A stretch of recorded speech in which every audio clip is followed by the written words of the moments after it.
This is MC Fireside Chats, a weekly show devoted to the outdoor hospitality industry, hosted by Brian Searl and Cara Csizmadia. You'll hear from special guests that focus on topics to help your business succeed, all backed by Modern Campground, the most innovative news source in the industry.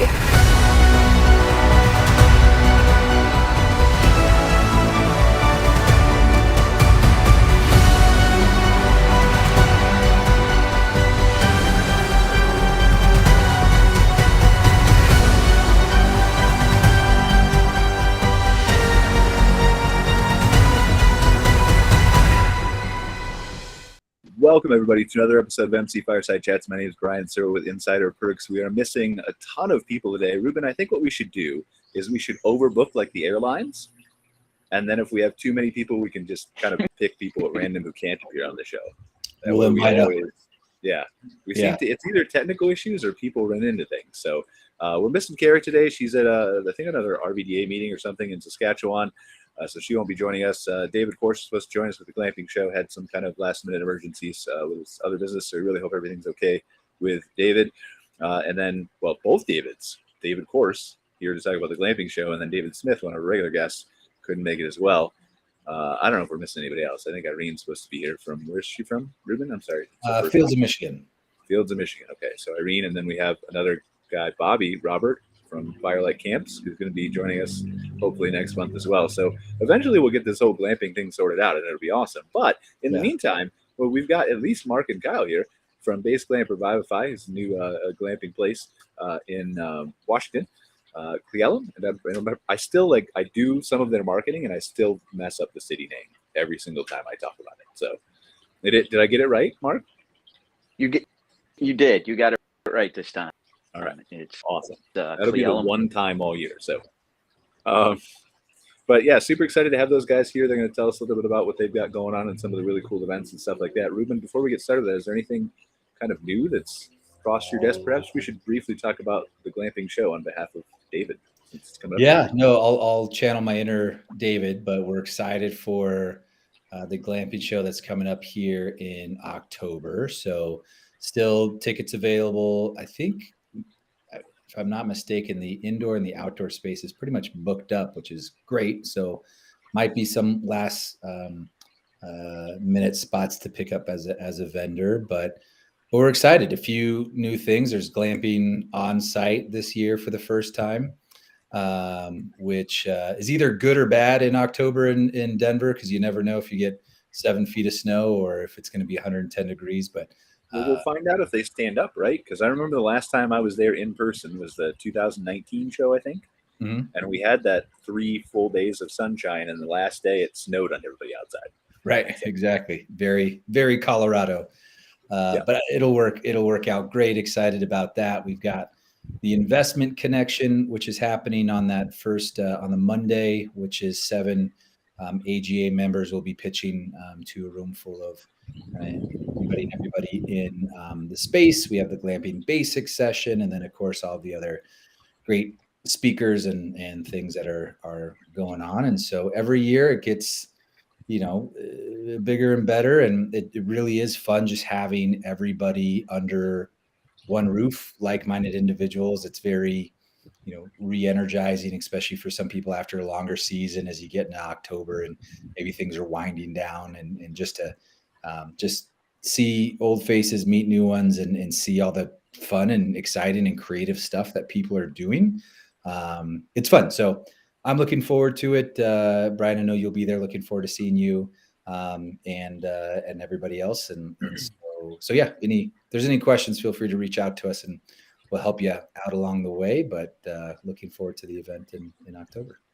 Yeah, I'm really looking forward to it. It's been, I think, honestly, maybe I've been to one other in-person show since before I used to go to them all. I think I went to 20 a year, all the state and the provincial ones and everything I could get my hands on. And then during the pandemic, I moved up to Canada, and I've been so busy with business. And obviously we all know how camping and glamping has exploded that I haven't had a chance to get back anywhere. So excited to come down here and see everybody again and do all that kind of stuff for both Modern Campground and Insider Perks. So should be a great show. All right, well, let's pivot here. Let's talk to Mark and Kyle, who are sitting here very patiently while we just blather on about Are you guys going to the glamping conference? No. We are not. Peer pressure time right now. Okay, we'll bring it on. And time and limited resources.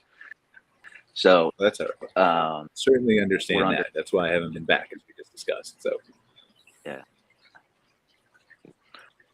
So we're Palm Desert and scheduled to hopefully close on that at the middle of getting prepared for that. You're breaking up just a little bit, Mark, but I know that you just said that, well, I know from my own insider knowledge that you're looking to close on Palm Desert. As I said, Kyle, do you want to kind of jump in for him just a second while he fixes his audio?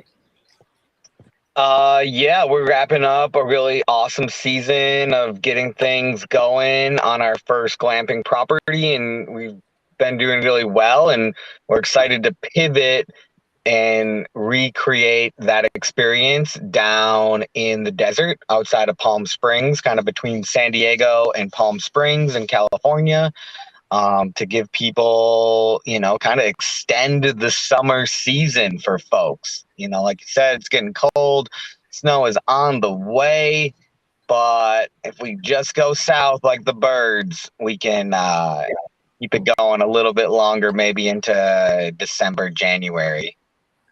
Well, then you just keep going south, right? Exactly. Mexico, Baja, Colombia, here we come. You'll circle back around to Washington then in time for the spring again. It's perfect. We're the migrating birds. A circular planet. Yeah, we can just do that. You don't even have to reverse course.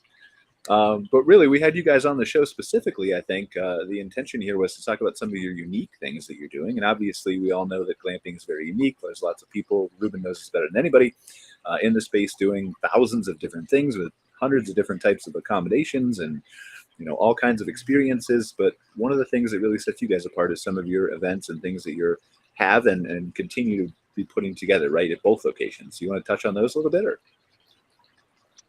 Yeah, I can jump in there. I'm actually getting ready to facilitate in a 6-day event up north here in the Bellingham area. But yeah, one of our core missions, both with the glamping and the retreats, is to connect people to nature and to give them the tools and the opportunity to not just get outside, which is mission number one, get more people outside, because the health benefits are pretty ridiculous and well documented at this point.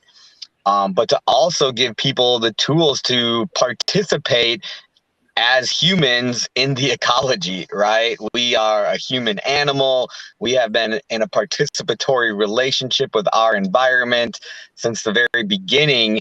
And recently in our modern world, we've kind of shifted over into more of a reliance on technology, more of a sedentary lifestyle, more of a domesticated indoor life. And you see a big surge in people, you guys know this from the data. People want to get outside. They want to experience the world.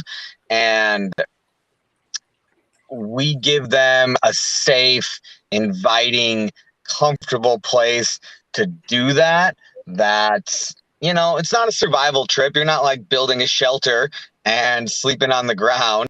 It's, you can get out and learn about wild edible plants, things you can forage in your area, animals that are, trackable, as well as eating delicious local organic food and then sleeping in a bed in a beautiful, thick walled canvas tent.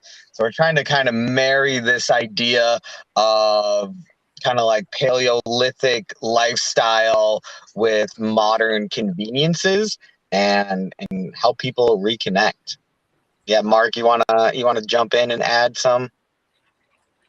Yeah, I would just say that part of what you, Kyle, take the retreat is stimulate the environment. I mean, one, we do ourselves a lot of good if we can just, and we can end up kind of just sitting in our chair and not getting out. And aspects, the tracking aspects, the sit process in the woods as I've You're seen still, it. I'm sorry, Mark, you're cutting still in and out a little bit. I was hoping it was getting better, but is it choppy for everybody else, or is it just me? Before I accuse Mark of not having good internet. Yeah, Mark, there is a delay on your audio. Do you want to maybe try switching to your phone, Mark? It might work there. If you want to try to pop it on your phone like Kyle is, sometimes it's better that way. And I think Irene's here now, so she's joined us. But I joined. All right. Sorry, guys. Hi, Irene. Hey, okay. Irene. Welcome. How are you? Good. Thanks for letting me. I'm sorry. I'm a few minutes. No, you're good. You're good. Thanks for popping in. Happy Wednesday. Hope all's well. All is good. I'm actually on vacation. Stopping So the video. Oh. Keep going, Irene. You're good. Mark's having a little. Oh yeah. audio. No. I which is never happened in the middle of the season. So I'm taking it in full stride. Well, good. Well, happy vacation. Well, thank you. Yeah, for joining us in the middle of your vacation too. Do you just want to not let us know where you are, which is why the camera's off, or is it secret? Yes, I'm actually in a bathing suit, and my husband's like, "You cannot join the beach." I'm like, "But maybe okay. I can." Well, do you want to tell us briefly, since you're I know we're going to have you as a recurring guest, hopefully on the show once a month here. Do you want to just kind of introduce yourself briefly and tell us about your business? Yeah. So, just I guess Reader's Digest is in Wood, and I am the owner proprietor of the Fields, and is in Michigan. We are just closing in on our 4th year of a season, so I feel to catch stride. So, like I mentioned, Ruben and I had a few regarding kind of the Fields, its operation. I'm a huge fan. I'm so curious and excited to join in on this chat. Yeah, we're really appreciative to have you here. And again, we wouldn't have asked you to join during your vacation had we have known. So, but thank you. Yeah, I really appreciate it. I'm looking forward to learning more about your business. Go ahead, Ruben, please. Yeah. Well, we're gonna every week at this time, Irene, you're gonna have to just keep it consistent and be on vacation every single time. Yeah. Just keep it consistent. Yes. Yeah. No, and something that maybe we can dive into, as well as we look at what's kind of happening moving forward in the space. But Irene in the Fields has done a really good job of, taking something that obviously didn't exist before and turn it into a brand, right? A kind of world-class brand, which is very hard to do. And so, everything from the brand to the development side, which, developing any type of property from the ground up is it's hard, right? Everybody knows that, but it's harder to actually execute, to kind of the events, and then the training for the staff, and really creating something that is something that we can kind of all point to in the industry. So, Irene, all you have to do is just tell us all of your secrets and all your secret sauce. You got it. You got it. I'm here for it. I think a lot of people just want to know how to take a vacation during busy season. Listen, I think a lot of it is, you got to remember, we're training staff and creating systems around the guest experience so that you can plug a person in there who has, as we define, some core strengths, and as long as the field way, the deliverables are really consistent, but to get to that spot. So consistency, training, comes, and it happens. Awesome. Well, yeah, we're definitely looking forward. And if you want to jump off, Irene, by all means, take No, your vacation. No, I'm in. No, I'm 100 about this chat. All right. The good news, this is a very informal, the goal here always week or month in and month out is just to kind of talk about what's new and kind of pose some questions and pretty informal. So Really, all good. Yeah, no. So to kind of add, I just would tell you one of the things that I'm thinking about industry, and I was actually thinking about as it relates to the Glamping Show, Ruben, is that segmented from the hospitality or hotel industry, but the hotel industry has really defined a lot of operational standards that for some reason I think the glamping had naturally adapted or kind of taken those practices and said, hey, listen, if we apply those same practices that have been traditional hotel industry, how do we make this like glam really a natural extension of it or very seamless? And I've been working on the presentation of kind of Glamping Basics 101. One of the things that thinking about is in the presentation, how do we talk about certainly the glamping industry, but how do we define the glamping industry so that knows exactly what they're purchasing so they're not disappointed? And I'll use this as an example. Right now we have a competitor, but somebody who is really close to us in proximity who does something. And guests will thinking they're showing up to our location and they're really pissed off. And part of the reason they're pissed off is because that has a level of a resort. And what they're going to is a glamp in a field. And they're not getting those amenities. And, that guest, in my view, away from the industry, because the industry kind of what I would say is a hotel resort, a boutique resort, and I guess Ruben, or maybe this group in its entirety, what's some of the defining really what it is that glamping is, or is it still kind of just a hodgepodge accommodation in the outdoors considered glamping? Yeah, that's a good, and be curious to see what everybody else thinks. But this has been a question for a long time of, we're not camping, we're not hotels, but we take a bit and pieces from each of it, and we can learn from each part of the industry. And if we want to be lumped into this unique outdoor hospitality, we're still hospitality, right? And there's certain things that the hotel space has just done really well over decades and decades and decades and decades that we can, from a unique outdoor hospitality space, learn from. And so I guess the question is more around also, as glamping is and benefits from being unique and different, in the fact that people don't go to the exact same type of operation every single time that they go, and that glamping rewards this uniqueness. There's always this flirtatious line of where do we standardize versus where do we still need to be as unique and be as creative as possible. So I think that's a good point and a good question. And I don't know what everybody else thinks, but it's this, because we're in this no man's land in a way of what people are used to, we've got to deal with what that looks like for expectations, standardization, because Irene, to your point, the person who shows up who might have thought, oh, this is not a resort with a, X, Y, and Z in it.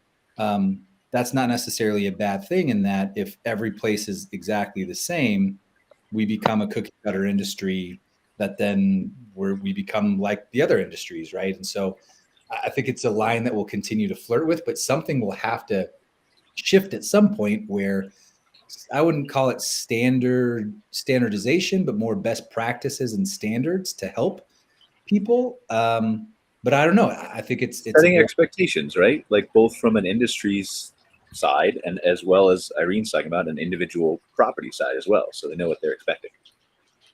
Yeah. It's like the person who shows up and has never been glamping before,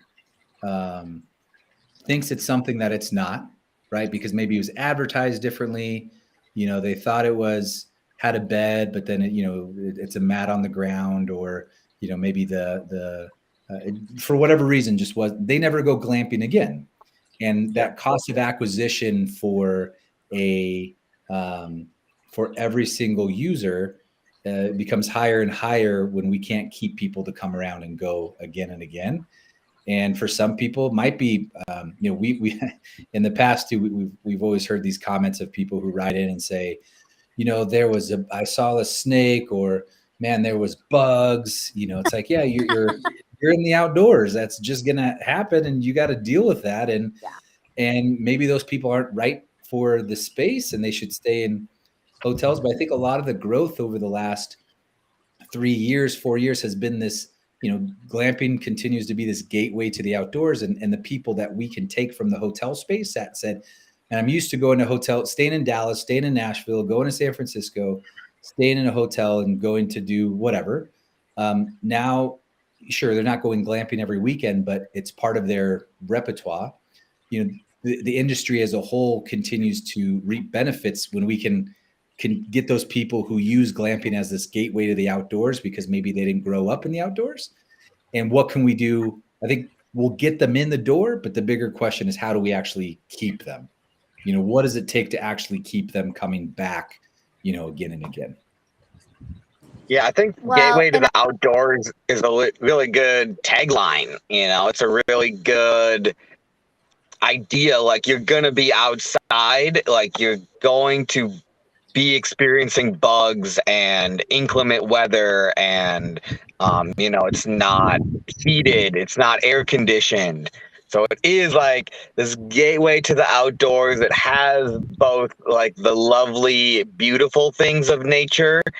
It does have the challenges as well, but I like what Mark likes to say is it provides like the creature comforts of like, it's going to be a little bit easier. You have to bring, the biggest feedback that we get from our clients is we brought too much stuff. And that I think is kind of been a testament. Yeah. We use this thing called conditioning our guests. In our view, and I can give you some resources that show what that looks like, is you condition your client prior to arrival, like they would a hotel. What we do is we tell them what to, like almost like VRBO. I actually think VRBO does it best, where you can build in some emails that are responsive to maybe the season that you're in. And so we run typically summer, fall, and each season brings with it a different sort of climate, packing list, and different area. And so what we do is we condition that with field guides. It was very easy to brand on that because we're called the Field. So we call it the Field Guide, and it provides them all the kind of magazine way, all the things that they can do, experience, and what the weather could be during their stay, so that they're conditioned. So if we're in the middle of locust season, they're hearing about it. If we're in the middle of bee field and there's bees everywhere, we absolutely want them to know. If we're in the middle of fall, obviously fall, it's the weather is going to shift, so we're constantly. There's oftentimes ways of doing that through your booking platform that makes it very seamless. A heavy lift. The heavy lift is actually in the curation of it, and then we go in and take out the PDF that has spring, and we input summer, and then that summer one that they need, and then we embed it in PDFs on our website. So in the case that they generated one through the booking platform, they're able to access it from our website. Touch point is we do send a final email about 2 weeks prior to their stay, and in the you can condition your guests. One of the things that's what we found in your too much stuff. We have guests showing up that like think that they can plug in a microwave. And guess to what they will see and feel, which they can do through your website, through social media. Like, are you kid friendly? Are you not? Do you like dogs? Do you not? Those sources for us.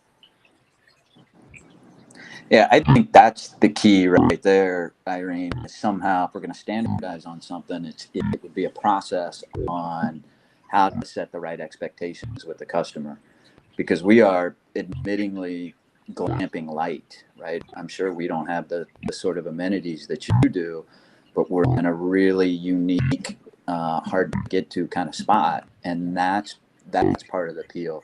So trying to say that if you're going to be a glamping facility, you've got to have these kind of amenities would probably screen somebody like us out of being called glamping. I suppose the other option is we need to come up with a new phrase. But rather than kind of splitting those hairs, I think what you were saying about setting the expectations.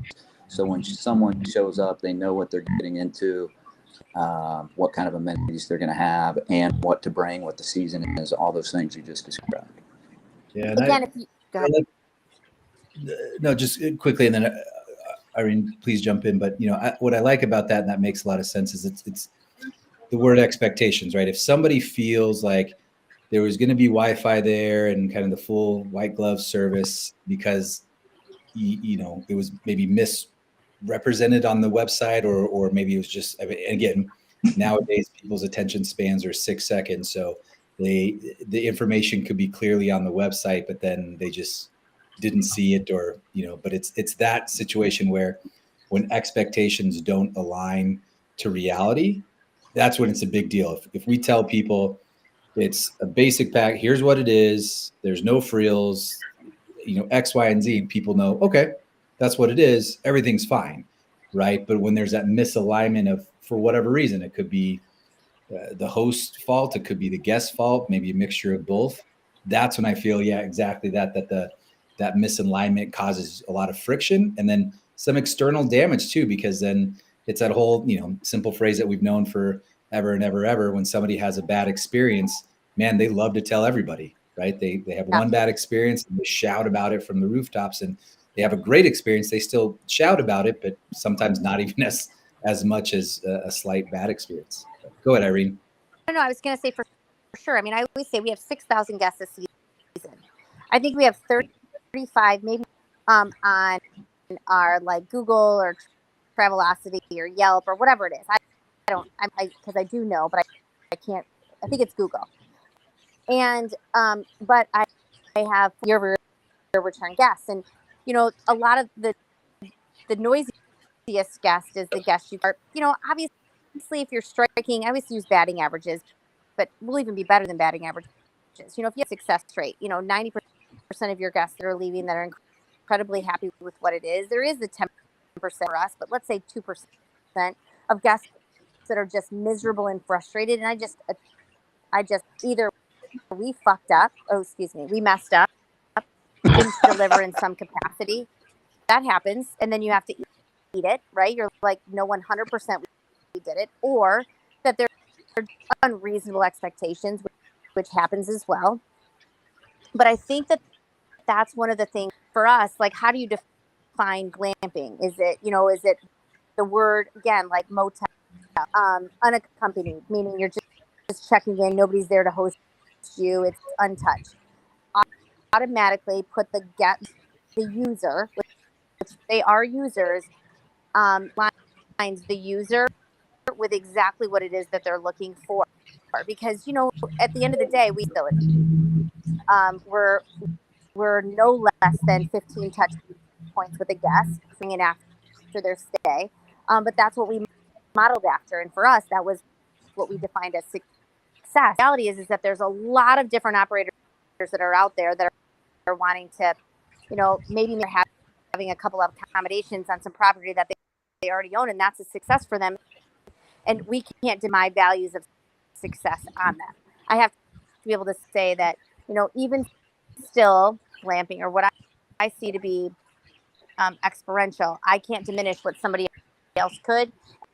And that's the Airbnb, VRBO, motel, hotel, boutique hotel. I mean, there's lots of space in this arena. It's very fascinating to watch, excited about it. It's just a lot to think about, because each year we go to the Glamping Show, which is a nation of the year's growth and the year's kind of binoculars into the next year's. What's this industry going to do, and who are the makers that are going to make it happen? Because they're on this call are the ones that are also defining what the trajectory is, because we're invested in it. Everybody, they're not, or they're hoping that there's some experts in the room. Again, they're looking to us to define what those. That's where a lot of my thought, time, and attention has been the definition, the standards by which each one of those kind of, is it a motel, you enter through the back door, or there's valet and you walk in and you know that there is spa, restaurant, service, right? And and there is room for that. It's going to be really interesting to see the next few years growth in that area. Yeah, I think it's just to jump in on 2 points here. I think with glamping specifically, it's going to be just like camping, and that there's and honestly, just like hotels, resorts, motels, like you're talking about. I think there's always going to be a different set of standards based on what you're trying to accomplish, what your goals are, who you want to attract, right? And so I think there are certainly a place for leaders like the American Glamping Association, like Glamping Hub, like these places like that, to kind of set a base expectation, not from a definition of glamping, but from maybe a categorical standpoint, right? And I don't know what those look like or what those words are, but I think that's people like Glamping Hub and the places where consumers flock are going to end up setting these standards kind of almost by accident.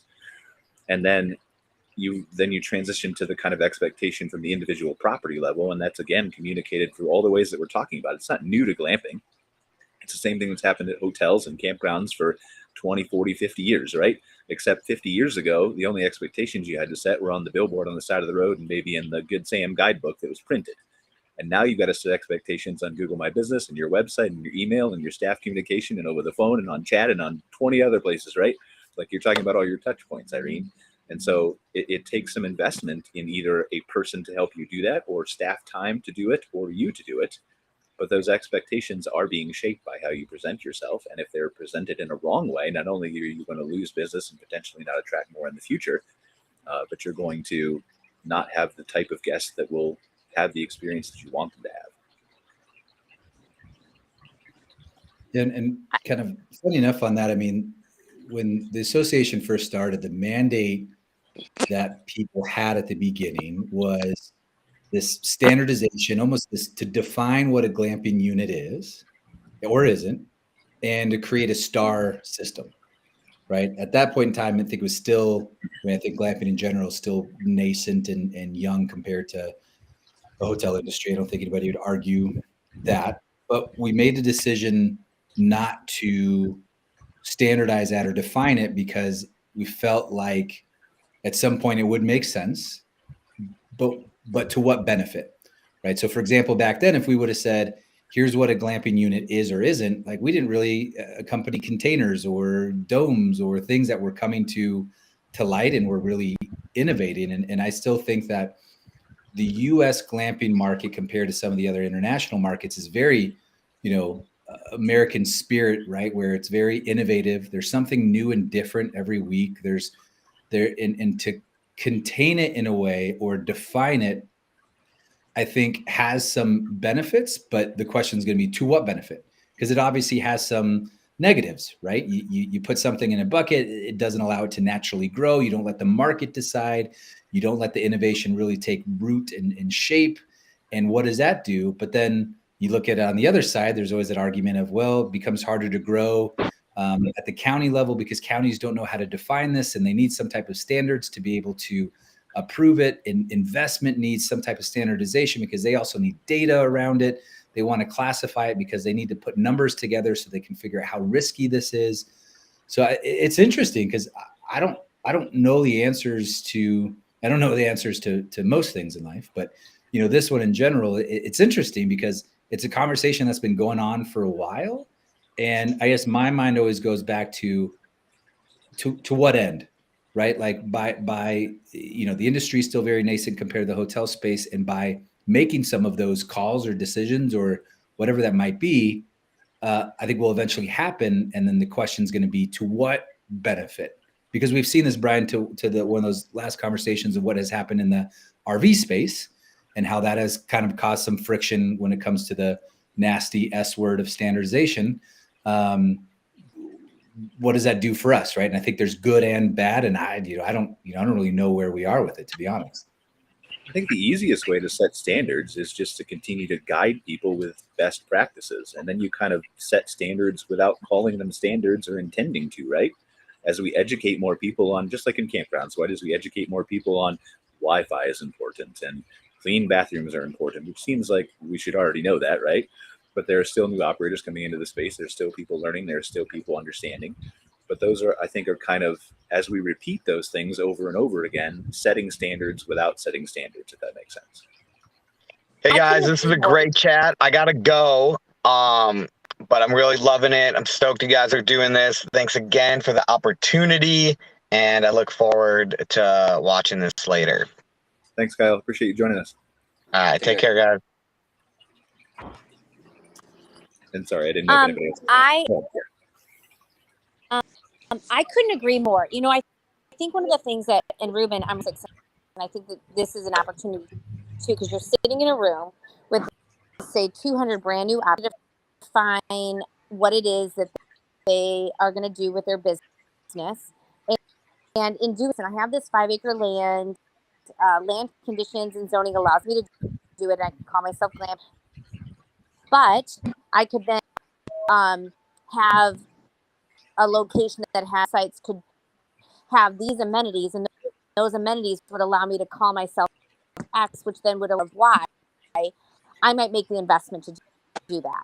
And so I think that there is that, you know, again, not that this group has to define what that is, but as the standard is sites and amenities continues to refine, and then those operators say, I'm interested in an ADR and a revenue of X, and I can get there property that has this. I think that would make it a muddied water industry, and we will have a ton of operators or interested operators coming and going because the industry says so.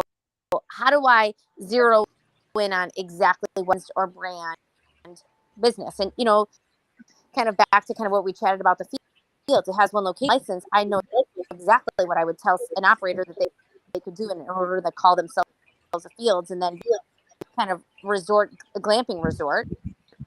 And I would be able to define that, because establish a brand, set some rules on what it is, what it looks like, what the ADR looks like, client base that has a following that's like, I'm interested in X.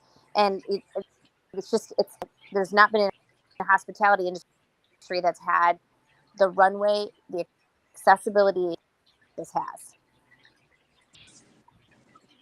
Yeah, I mean, I agree with that. I think, and then let's maybe flip it on its head. And if we want to finish this conversation before I flip it, then please interject, Ruben or Irene, and tell me we have more to talk about. But just talking about expectations and what you're talking about from an operator standpoint too, there's also that flip side, right? What are the operators' expectations of who they're going to attract, or where they're going to build, or how many people they're going to get the first week, month, year, 10 years, right? I think there's a lot of people right now in this industry, same with camping, right, after the pandemic, with dollar signs in their eyes. And so what's the flip side of that, Ruben? How do we set expectations for owners that, yes, this is a great industry to get into if you do it right, but then is there a definition of right? So where my mind went as you guys were doing those comments, where I remember, it was really not even that long ago, but even when we first kind of started pushing this is right at the beginning of my involvement in the space. I mean, years and years ago, glamping still had a negative connotation in a way, right? People were like, glamping, I don't know, it's really expensive, and that, that's just not what we do here. And I wouldn't go glamping, and then people go glamping the first time, and they say, oh yeah, I don't know why I haven't been doing this all the time. But still, there was a brand awareness, a brand, you call it negativity to it, because people just didn't really understand it. And it obviously made huge leaps before the pandemic, and then obviously during the pandemic. And as you talk about dollar signs, people started to look at the math of what glamping meant versus traditional hospitality and the price per key, and how glamping was just a great way to enter and a great investment into hospitality in general. But it's a nice reminder that there have been, will continue to be, and I remember certain small, medium, and large operators wanted to stay away from that word, right? As in, we don't want to be, we are, but we want to be our own thing, right? And so I think that's the interesting fluidity of this market, is that as we look at trying to define in any way, shape, or form, because of the nature of the space and how unique it is, how much creativity and innovation happens, it's just going to continue to happen, right? So for example, the hotel space, yeah, you can kind of innovate in a way, but a lot of that stuff has already been done, and people in the hotel space are continuing trying to find ways to create something different, new, but you have restraints, right? There's certain codes that you have to build to. There's certain models that investors really like. And so it'll be interesting to see even just that term. As you guys were talking, that really just jumped in my mind. This whole, everything you're saying, I agree with. But then also there's even just the term itself. What does that mean to operators? And what does that mean to operators who maybe don't want to gravitate towards that term? But for all intents and purposes, they are glamping, but maybe they want to be, unique hospitality, or maybe they want to be outdoor hospitality. Yeah. Or what does that mean? Experiential hospitality or what, right? Yeah. It's really interesting. I was doing so I think, Ruben, this, when I started the field, I worked with a branding / marketing strategist to kind of define what the branding market is and how to hit them. Really got me in front of my very dream target delivered to, which I knew then would be repeat guest, which I knew then would be my ideal guest. Talked about was actually at great length was actually the word glamping in my my target demographic. So let's say, for instance, traffic is between the ages of 40 and 75. Somebody who's a multi-year traveler, conscientious consumer who has maybe camped, is veered away from camping, is more a boutique hotel traveler, but they're looking at me like a weekend traveler. They're coming to see me for the weekend. They have in pocketbook and they're happy to just spend their money. The word glamping actually steered them away. So a lot of our marketing material, we would not use it because they saw glamping as, I don't know if you saw Peppa Pig did this whole thing on Peppa Pig with glamping, and Barbie did a glamping. Some of the OC, what are they called? Housewives, where it seems very kitschy. And it was, how do you steer people away from the kitschy stuff and get it to be where it's really authentic? And so Mexico uses the term grounded luxury, which is one of the things that we've applied to for just the reason that you said. So once you define glamping, what do you do with people that want luxury? So, it's just those three navigating through. Yeah, I think it's fascinating. We're still in such a young part of the industry, and admittedly, Europe is, I would consider Europe way farther ahead of us in the glamping space, right, Ruben? Yes, in time for sure. They say, I think most operations or people, there would say they've been doing this for a lot longer, but they're jealous of the blank canvas and we have, where obviously there's only so much real estate in the United Kingdom, where you look at just the pure real estate in the United States, it's a pretty open canvas. So yes, agree. Yeah, so I think. So Ruben, let me ask. Go ahead. Oh no! I was going to say, so Ruben, let me ask you this: with all that information, kind of, I don't want to say the power of the conference that's going to take place in a month. What are the things, more of a guide, almost like a psychiatrist that's just guiding people to kind of, do you feel like you're more of a Sherpa, which is kind of, this is the trailblazing, so that it doesn't just continue to be convoluted, and then because of its convolution or the way to define it just vacates. Yeah. I think one of the mistakes, I don't call them mistakes, but one of the challenges that some of the European markets, when outdoor glamping, unique accommodation over the last decade had been, they were very comfortable with the buckets that they had, right? We were a bell tent, we're a safari tent, we're a shepherd's hut, and that's it, right? They didn't really, it was different. We talk to manufacturers that are in the UK and that are selling now in the United States, and they laugh because they say, wow, we actually just sold, somebody just bought what quote unquote US small order, which was 15 units. That would be a ginormous order in the UK, right? And so I think they kind of painted themselves into, this is what we do. We're this type of accommodation. We don't really, the experiential based travel part of it. We come here, we read, we drink wine. We're not fly fishing, rock climbing, mountain biking, doing all that stuff, because some of it was just they didn't have the real estate for it, right? They have the space that they have, and that's kind of it. And so I think it's important moving forward that you let the market kind of do what it needs to do. There's, great accommodations and great operators that are starting every day. And I do worry if you define it, especially maybe the position that we have, the danger becomes you suppress some of that creativity and innovation that I think in certain ways, and some of it is real estate driven in other markets where they just don't have all these national parks. You don't have, you look at the size of just Texas, how many countries can fit in Texas. You look at all of that and you say, I think it's still growing up. I still think you have to water it and put some guardrails on it so that people can get to their version of their finish line. But you have to do so in a way that's very careful, because you don't want to stunt you don't want to stunt the growth, right? There's going to be things that by letting it do what it needs to do and kind of grow wild, there's still going to be that kind of wild, wild west aspect of it that's going to create problems. We see them, right? By not restricting, by not standardizing, there's some unique problems that will come up. But I rather almost deal with those than, you look at the site. What we have now is definitely a big economy. It's a big industry. I use those manufacturer numbers. I mean, that's 100% true. Why do you think all of the European manufacturers, we have a lot of European manufacturers that come to the glamping show, they see, the blank canvas and the opportunity to sell here.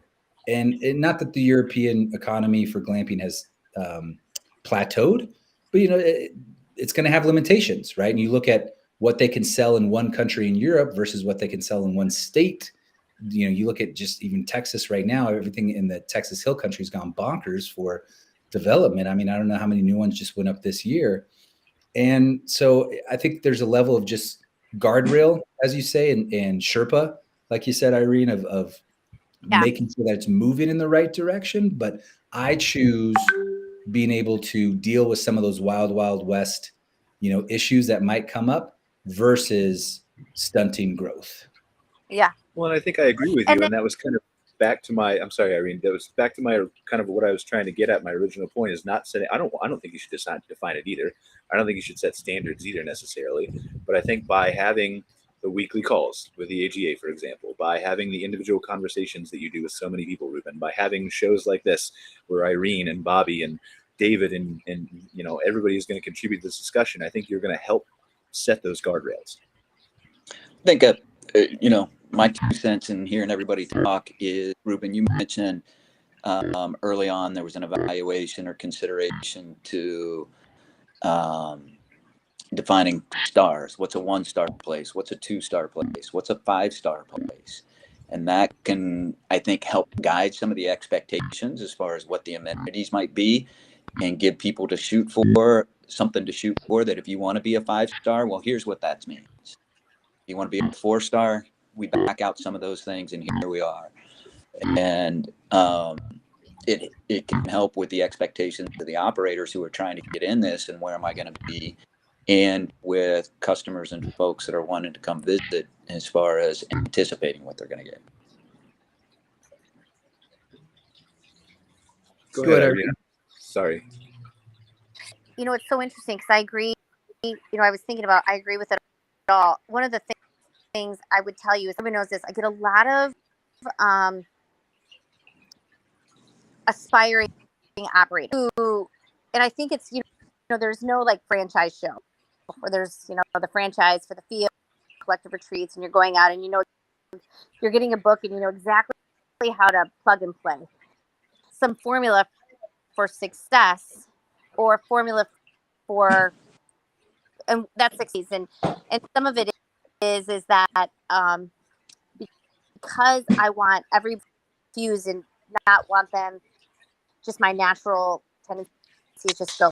I want a standardality is that as I'm just kind of thinking and listening, one of the things to do is kind of say, I know how to standardize that high touch, perfected, but I do kind of high experiential, resort-esque, what I do know is that there's space for something else, and I can appreciate it. I'm just not the operator who's doing it, because that's not my kind of shtick. But I am loving bold and see space for all of it. Yeah. Yeah, for sure there is. I mean, for everybody who's like a Mark who wants to get people to disconnect and enjoy nature and do all the, the learning about hiking and following animal tracks and all that kind of stuff, which is for sure a market for.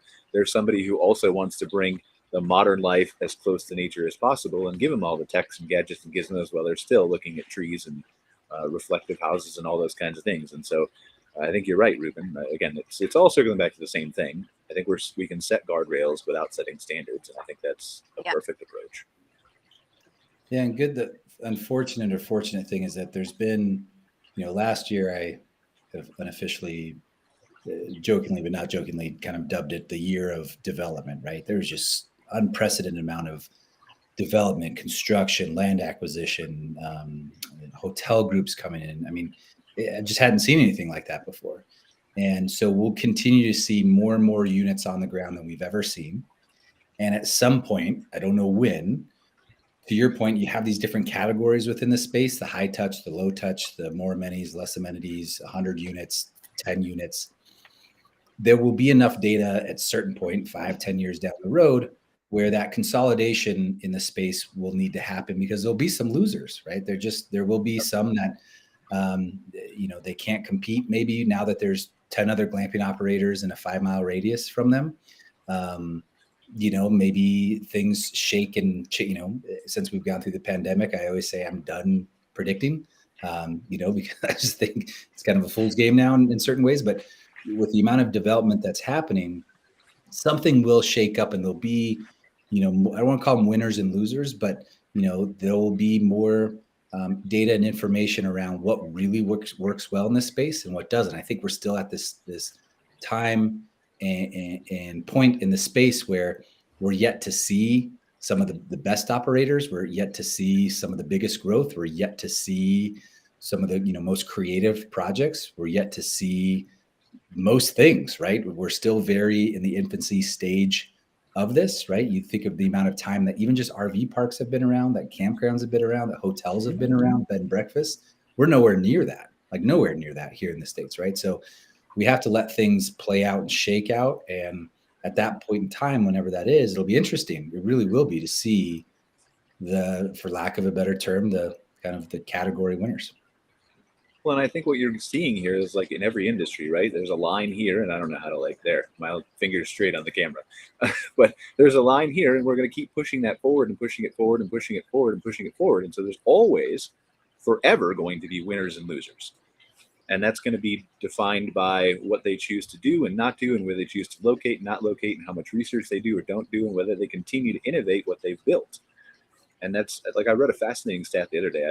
I've always known it, but I never knew the numbers, that in the 50s, like the average time span for a company is like 50 some years. And now it's down to 18 because people stop innovating. It's one of the things Bezos used to preach all the time at Amazon.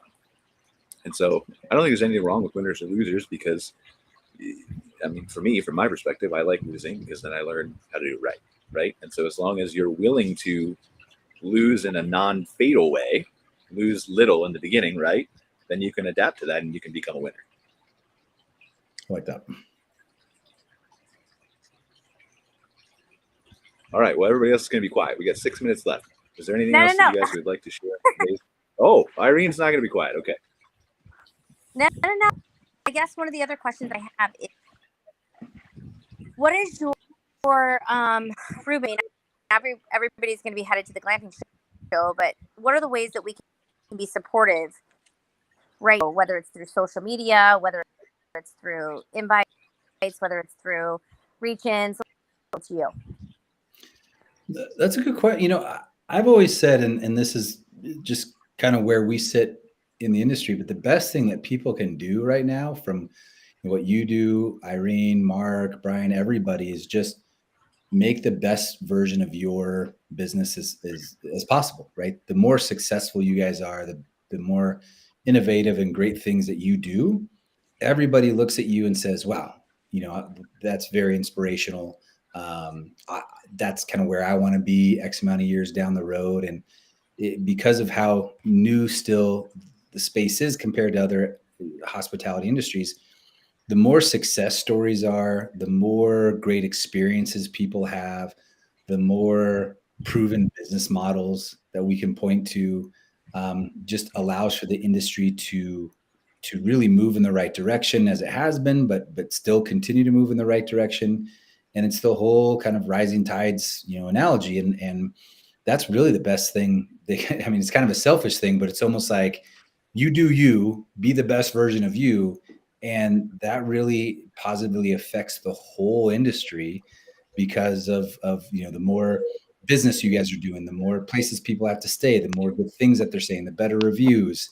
So really, in honestly, that is the best thing that people can do, is just really continue to dominate their daily business goals and what they do. And then we all win. We really, really do. It's kind of a strange thing to think about, but that really is it. Well, and one of the biggest ways, in my opinion, at least, that you continue to dominate is by listening to everybody else, by talking to the Rubens and the Irenes and going to the glamping shows and talking to all those people, because they all may have the next best idea that you need to take your business to that next level, to be an inspiration to somebody else. It's all a circle that feeds everything else, right? Yeah, and to your point, Ruben, I would argue that the competition is not, winners and losers in the glamping space. That's going to happen. The competition is hotels, Disneyland, cruise ships, amusement parks, and when we show families and people that their vacation spend those hard-earned dollars, then whatever we're calling it or whatever the standards are, we're going to have plenty of people being successful. Agreed. Yeah, for sure. I think historically in a hospitality industry overall, right, and that includes both overnight accommodations and places like you're talking about, like Disney World and everywhere else, that for a long time there's been a Disney World that caters to millions and millions and millions of people. But I think part of what the glamping industry and experiential hospitality is going to do is split that into 1,000 different audiences. And there may be 1,000 different Disney Worlds that cater to people in 1,000 different ways that split that audience apart. And they all now can enjoy, like they all would have loved Disneyland, but maybe they're going to love this experience 2 or 3 times more than they did before, because it's unique and catered to exactly what they want.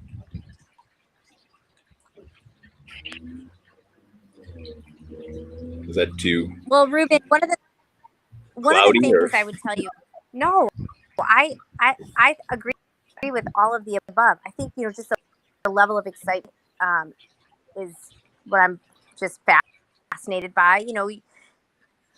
When you're, that's just the next best thing. They're constantly trying to outdo one another, and to be so unique with this industry is everybody's just kind of, I don't know, still lending a hand. I love competition. Competition sharpens knives. It really has you hyper-focused deliver, and how you deliver it incredibly well with very, I'll just say this: Getaway, which is a national brand, opened up 10 miles, sold out. Because what they do is not even remotely close to what we do, but it does have me hyper focused on what it is that I do incredibly well. I think that's part of the. It's just going to be Ruben. I'm super supportive. You'll see me as a strong cheerleader for the show in a couple weeks. It is a very interesting, and again, we're almost out of time here, and probably shouldn't open up this can of worms, but it is a very interesting thing to say, and I think this is true across all industries, whether it's glamping or airlines or whatever. It's very hard to be a jack of all trades. And so and again, I'm opening up a can of worms here, but it's just like a campground who adds cabins or glamping, right? You can be successful doing it, but at what point does a jack of all trades get bested by somebody who specializes in glamping? Or is there enough of an audience for all of it? I don't know. I think it's still shaking out. Yeah. Agreed. For the next show. For the next show, which Irene will be not on vacation, hopefully. Yes. and on camera with us. Yes. And we'll have Bobby and we'll have David Smith. Bobby from Firelight Camps, David Smith from Outside Capital. Correct. Yes. Thought I was getting old, but managed to nail that one. You got it. Still got it. Ruben will be joining us again as always. So I want to wrap up the show. I know everybody's got busy schedules and Irene's going to get back to vacation. Mark, thank you for joining us. Please send the same to Kyle. Really appreciate him being there. I wish you guys all the success at BaseGlamp ReVivify, both in Washington and in Palm Desert. Super excited to see what you guys do and accomplish down there. Sorry to miss you at the Glamping Show, but we will see all of you here, Ruben and Irene. And I think next week we're going to have our regular Campground Owners Focus Show on MC Fireside Chat. So anything you want to add before we wrap up, Ruben? Or? All good. Thank you guys for joining. We'll see you next time. Awesome. And then thank you for our sponsor, Let's Camp 2. I forgot to mention them at the beginning of the show, but really appreciated it with them for sponsoring us. So take care, guys, and we will see you next week. Thank you. Thanks for watching this episode of MC Fireside Chats, hosted by Brian Searl and Cara Csizmadia. Have a suggestion for a future show or want to see your campground or company as part of an episode? Email us at hello@moderncampground.com. Join us next week for another episode. And don't miss the latest outdoor hospitality news and commentary from around the world at moderncampground.com.